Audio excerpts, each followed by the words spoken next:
Estamos, como les decía, con el doctor Ignacio Previliano, es el director del Hospital Fernández, que ustedes conocen, es un hospital muy importante de la ciudad de Buenos Aires, un hospital público.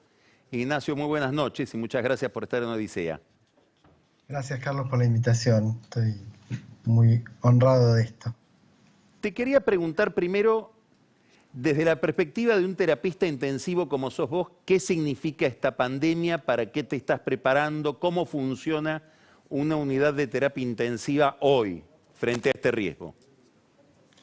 Mira, la verdad es que es una pregunta muy interesante porque mucha gente no conoce lo que es la terapia intensiva. Yo sé que vos en una época fuiste historiador y tal vez el mejor ejemplo de lo que es la terapia intensiva o la unidad de cuidados intensivos es el primero, que fue el de Florence Nightingale en la guerra de Crimea, en la cual ella, junto a todos los pacientes graves que se morían, los soldados, tenía una mortalidad del 42%, y juntándolos de acuerdo a la gravedad, logró bajar la mortalidad al 2%. Este es el primer ejemplo.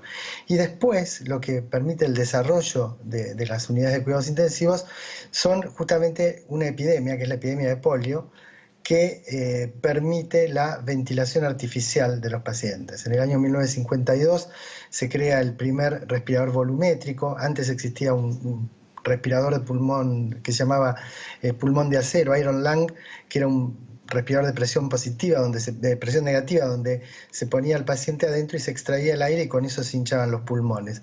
La ventilación mecánica cambia radicalmente la sobrevida de los pacientes y empiezan a aparecer algunas cosas tan interesantes como en el año 1956, Mollaret y Goulon dicen que los pacientes neurológicos que tenían un electroencefalograma plano tenían un estado distinto, que no estaban vivos, y decían: la muerte se acerca a la cama del enfermo y cuando cesamos de administrarle fluidos y respiración por vía artificial, se acerca y toma el cuerpo que le pertenece.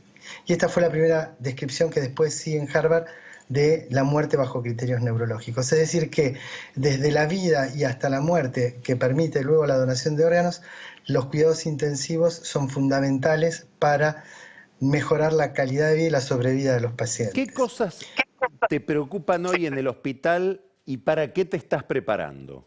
¿En qué cambió la vida del Fernández y para qué te estás preparando? ¿Qué suponés que va a pasar? Bueno, nosotros tenemos la estimación de la promoción y protección de la salud y las estadísticas del gobierno de la ciudad, que dice que tenemos que prepararnos para alrededor del 15 de mayo para recibir unos 200 pacientes en terapia intensiva, 300 pacientes en piso en el sistema en general, porque va a haber aproximadamente 2.500 enfermos. Esto es algo manejable, pero lo que nosotros tuvimos que hacer es esto de jerarquizar los cuidados intensivos y aumentar la cantidad de camas de terapia intensiva en el hospital. Nosotros salimos de 16 camas que teníamos históricamente, en este momento estamos con 34 camas equipadas quiere decir con enfermeros, con respiradores, con bombas y obviamente con médicos y kinesiólogos, que es el equipo multidisciplinario que está en la terapia intensiva. Este es un avance que es la idea del ministro y de los subsecretarios de lograr aumentar. Tomamos el tiempo de la cuarentena que nos ha dado para equipar y aumentar la cantidad de camas de cuidados intensivos en 150 camas nuevas, 180 camas nuevas, y llegar a 200 camas nuevas de terapia intensiva, porque es allí donde se juega la vida de estos pacientes que tienen... A ver, detengámonos un poquito ahí, Ignacio. Describinos cómo es esta enfermedad y con qué criterio decidís que alguien va a terapia intensiva o está en su casa cuidándose o curándose en su casa.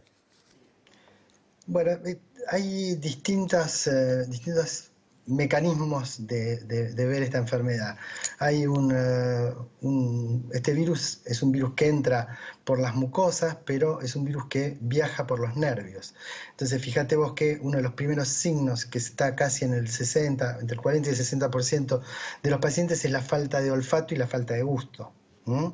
Es un virus neurotropo. Ese virus ataca el bulbo raquídeo, muy parecido a lo que pasaba en la poliomielitis, es decir, el virus tiene este ataque y esto es una de las teorías, desencadena una insuficiencia respiratoria. Una insuficiencia respiratoria que tiene dos características en el pulmón. Un pulmón que se llama pulmón L o pulmón blando y un pulmón H o pulmón más rígido, que plantean dos tipos de insuficiencia respiratoria que van a tener dos tratamientos distintos. Pero dentro de esos dos tratamientos, esos tratamientos tienen que ser efectuados en un área de cuidados críticos, donde haya médicos con capacidad para definir cuál es el mejor tratamiento para ellos. ¿En qué consiste cada uno de esos tratamientos según el tipo de afectación del pulmón que acabas de describir? Bien, hay no solo en la política hay grietas, también en la medicina. Hay distintos enfoques, pero básicamente primero se evalúa la respuesta al oxígeno.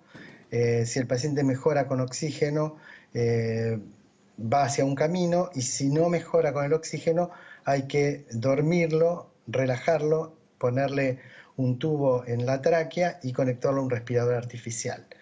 Esto es básicamente uno de los esquemas. El otro esquema es utilizar otros tipos de oxigenoterapia y, si fracasan, ir a la ventilación mecánica. ¿Hay alguna idea, Ignacio, de cuánta gente de la que adquiere esta enfermedad termina en terapia intensiva? ¿Qué proporción? Sí, es el 10% de los hospitalizados. Se hospitaliza el 10% de los enfermos y de estos hospitalizados el 10% va a requerir cuidados intensivos. ¿Cuál es la principal preocupación que tenés hoy al frente del hospital? ¿Qué es lo que te obsesiona? A vos te va a parecer una paradoja, pero nosotros hicimos una encuesta entre los miembros del hospital y para ver un poco qué es lo que estaba pasando. Entonces, lo primero que le preguntamos es, ¿ustedes tuvieron una adecuada educación y preparación para los equipos de protección personal, manejo de pacientes? El 80% nos dijo que sí. Cuando le preguntamos, ¿usted cree que los insumos están y son apropiados? El 65% dijo que no. Es decir, ¿pero cómo es esto, no? Es decir, los preparamos y dicen que no. La respuesta vino después. Cuando le preguntamos si se sentían capacitados para atender esta pandemia, el 70% dijo que no y el 88% dijo que tenía miedo. Y me parece que aquí está el principal condicionante de mi misión al frente del hospital. Mira, yo tengo problemas con los gremios, con algunos gremios, que vienen y me dicen, no tenemos insumos. Y eso no es cierto. Tenemos insumos. Lo que no tenemos, en realidad es lo que yo les contesto, no todos tienen que tener los mismos insumos. Porque no es lo mismo un paciente que está en terapia intensiva, que esparce aerosol en distintos momentos, cuando se le va a poner el tubo, cuando se le va a espiar las secreciones y en distintos momentos de procedimientos, que un paciente que está en una cama aislado con un bajo flujo de oxígeno. La protección que requieren esos profesionales es totalmente distinta. Y por otro lado, no es lo mismo cuando uno tiene 4 pacientes y cuando tiene 16 pacientes, 24 pacientes en una misma área, en el cual se forma lo que se llama una cohorte, en el cual el personal de salud tiene que tener un equipo que es totalmente diferente al que se va a utilizar en este momento de la epidemia. Ignacio, te agradezco muchísimo esta explicación. Lamentablemente estamos con limitaciones de tiempo siempre. Te despido, pero antes de despedirte te quiero felicitar por la tarea frente al Fernández, a vos y a todo tu equipo, porque es ejemplar. Bueno, te agradezco mucho, Carlos, y a tu disposición para... Y seguimos en contacto, seguramente volveremos a conversar. Muchas gracias.